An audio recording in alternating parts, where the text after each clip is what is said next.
will join us in the Ryan Seacrest studio to read a Hans Christian Andersen fairy tale to a group of young patients.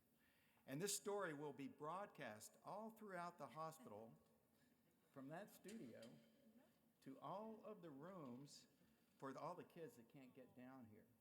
So it'll be on, so they'll get to see that as well, because some of them are too sick to come down, but they'll be part of this very special occasion. After all, how often does a child get to meet a real princess? It's such a special treat for the kids, and to be honest, for me too. So I also want to applaud the Crown Princess for her leadership of important efforts around preventing bullying and to be an advocate for children's mental health.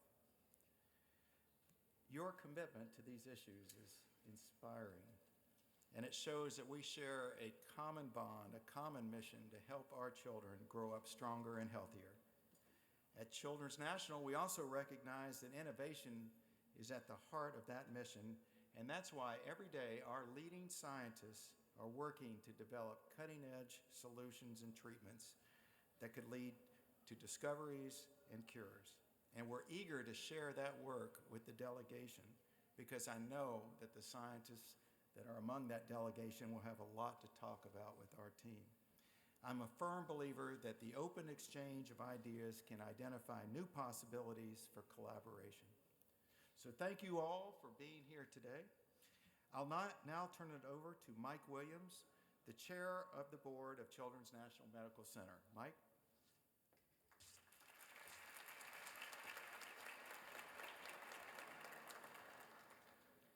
Thank you, Dr. Newman, and hello, everyone.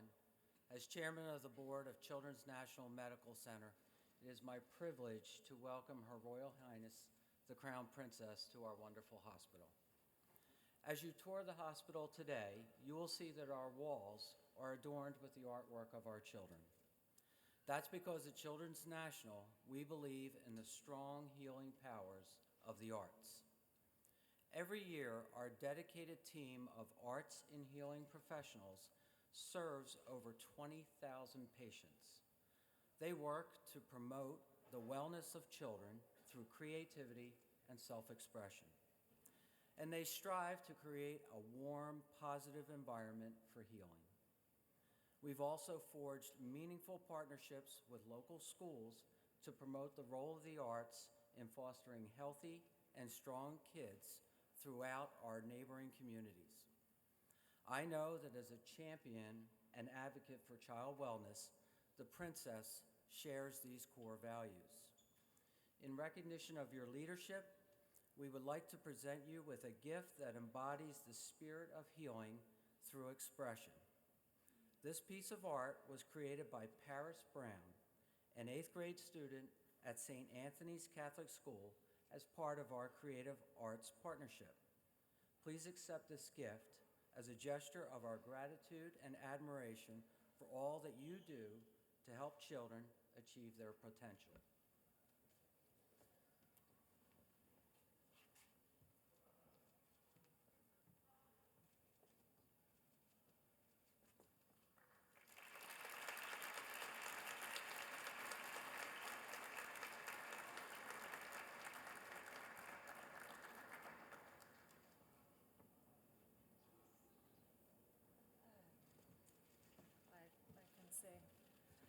I just would like to say thank you for such a warm reception and your kind words, and for such a thoughtful gift which I will take home and which will remind me of my time here. Already I can feel there is a certain atmosphere here, the way the staff talks about the children as our children, and that the children are in the center of a very, very difficult time for themselves and their families.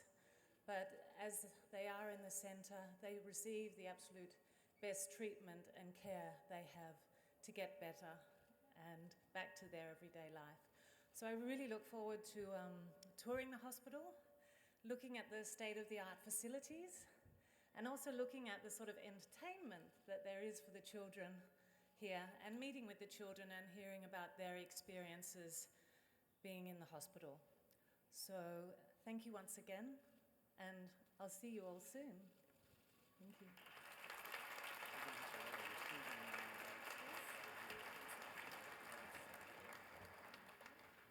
So will everyone please stand as Her Royal Highness receives the Children's National Board leadership in the receiving line. And we can ask the trade delegation and others to please depart through the elevators here to the second floor to the auditorium for your program. Thank you.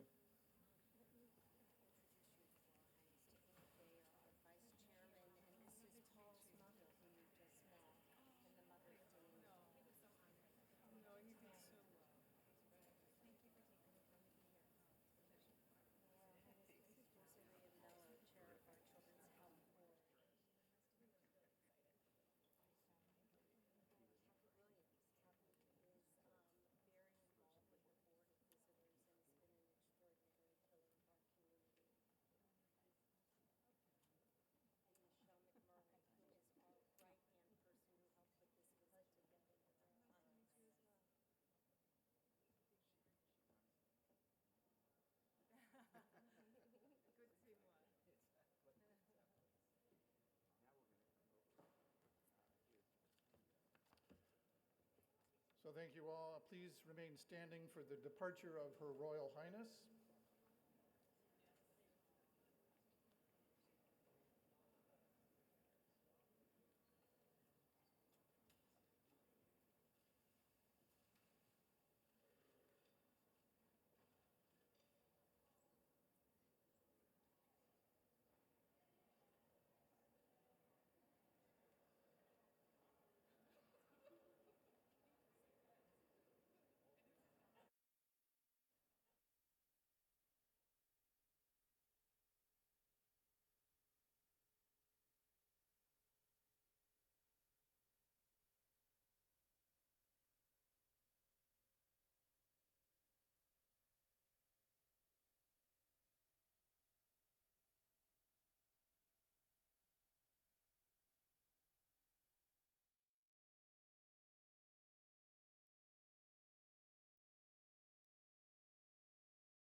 You're wearing a suit and everything.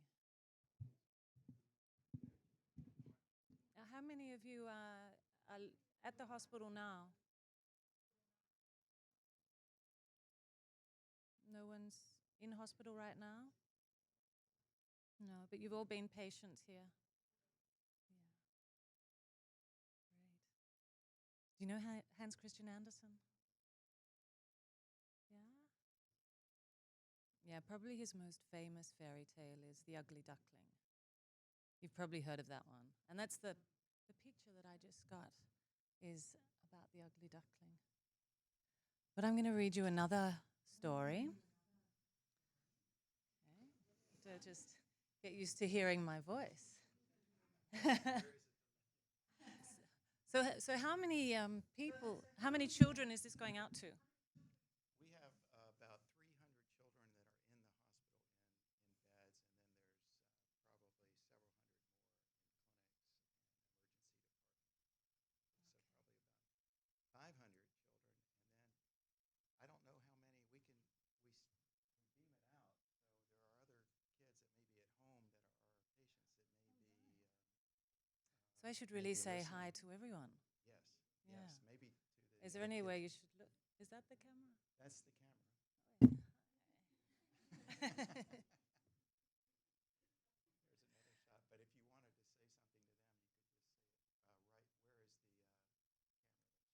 Isn't it there? That's the camera that will Oh, this one. look like it's going to the people upstairs. All right, well, I suppose we should get started. So, welcome everyone that's not in the studio, because there's only a few of us here. But I'm going to read you a story today from a very Danish author called Hans Christian Andersen. And the story I'm going to read you, I decided I would read, is The Emperor's New Clothes. Has anyone heard that one? The good thing with Hans Christian Andersen's fairy tales, and there's always a lesson in them. So you have to listen very carefully. Okay? Shall I start? Shall I start? Okay. Many years ago, there lived an emperor who was so terribly fond of beautiful new clothes that he spent all his money on dressing elegantly. He didn't care about his soldiers, didn't care about the theatre or driving in the woods. All he cared about was showing off his new clothes.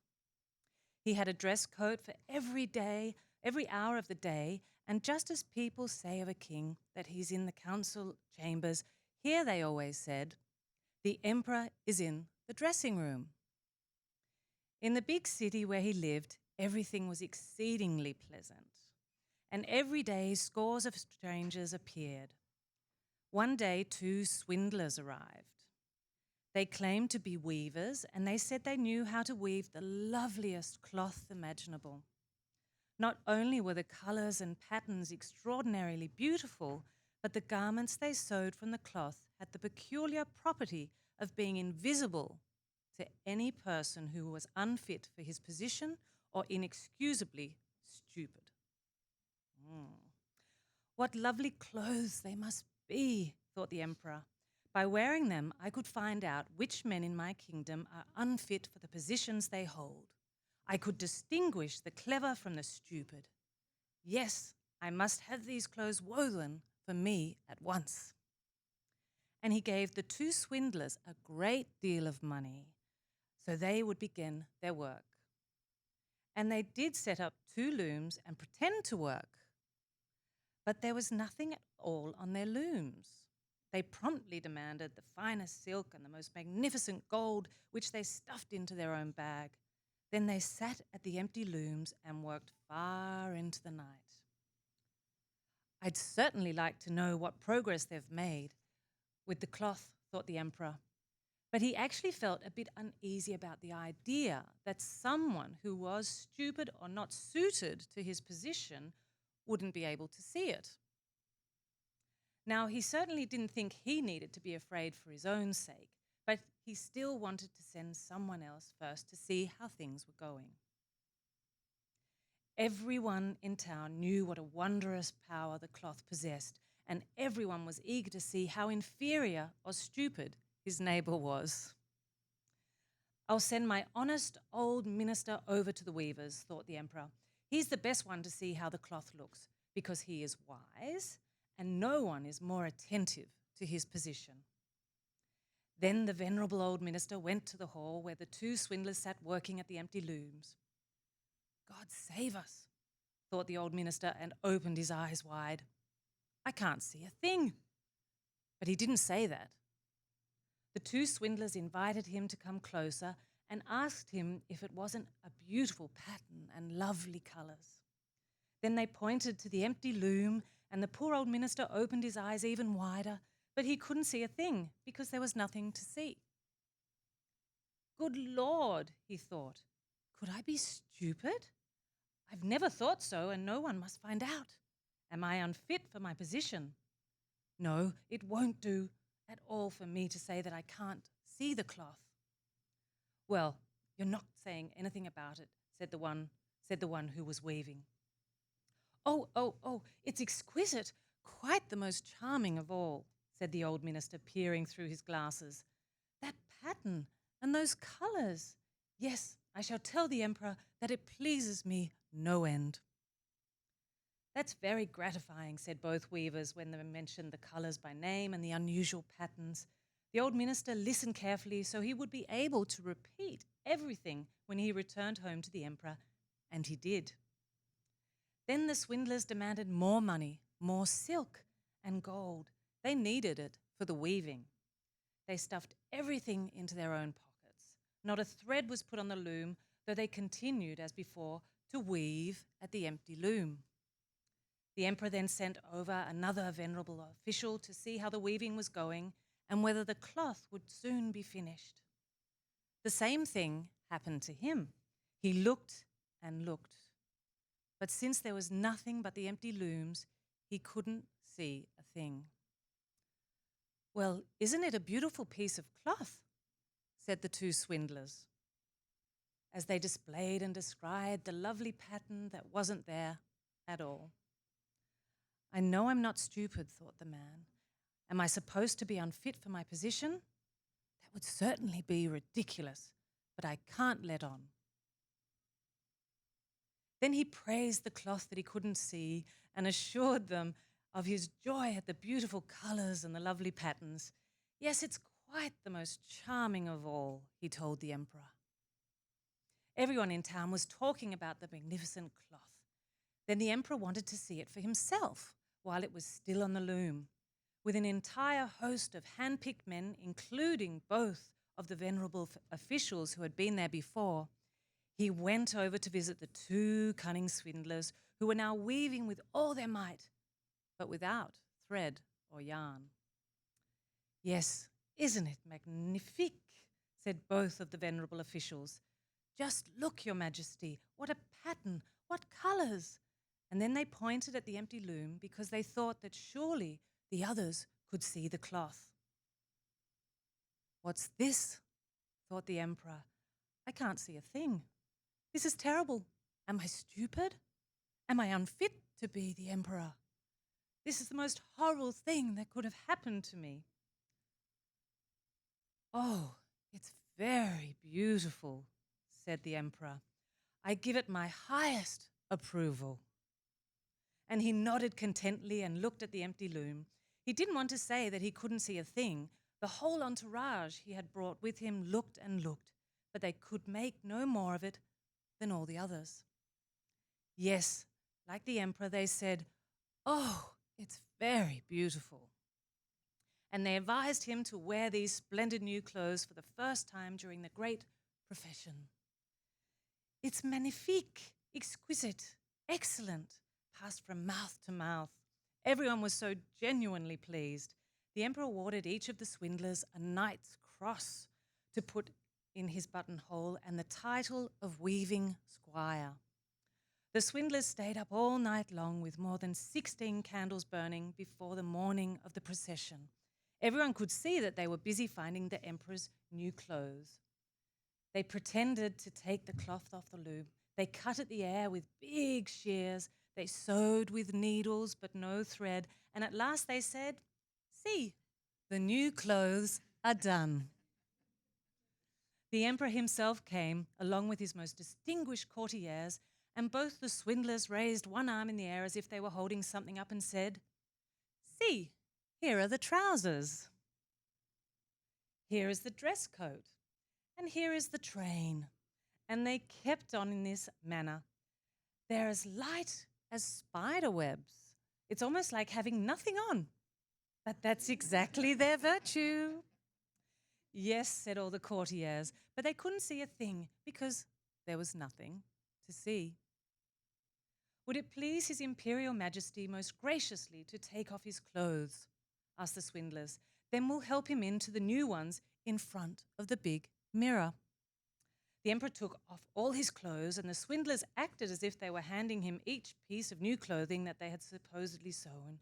And the emperor twisted and turned in front of the mirror. "Lord, how well they suit you! How delightfully they fit," they all said. "What a pattern! What colors! What priceless attire!" Outside they were waiting with the canopy that will be raised over His Majesty for the procession.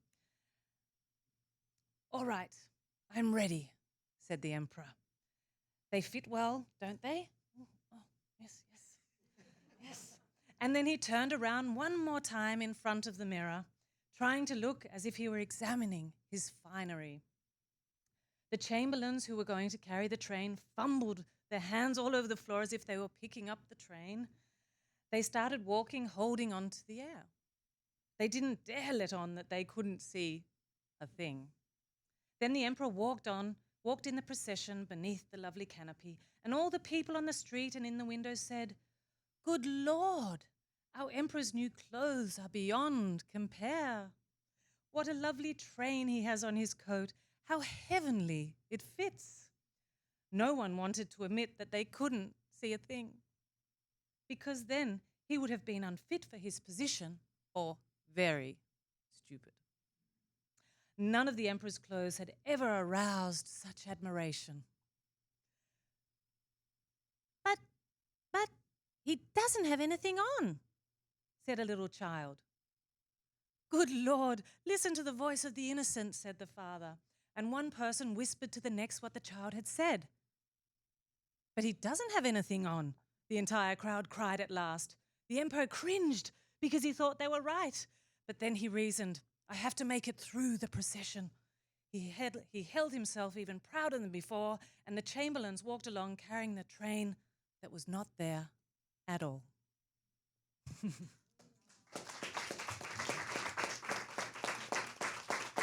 No. Thank you. Thank you. I hope you enjoyed the story. Thank you. Did you like it? Oh. Yeah? This is a gift Oh. from you to them. Oh, yes. So, yeah, you might be, somewhere in here you'll be able to find that fairy tale. So this is a gift to you all of all sorts of Hans Christian Andersen fairy tales told in different variations for different ages. And it's also great to read with your parents. Can I, yeah, if I give that to you. Yeah. So I hope you enjoy. Enjoy.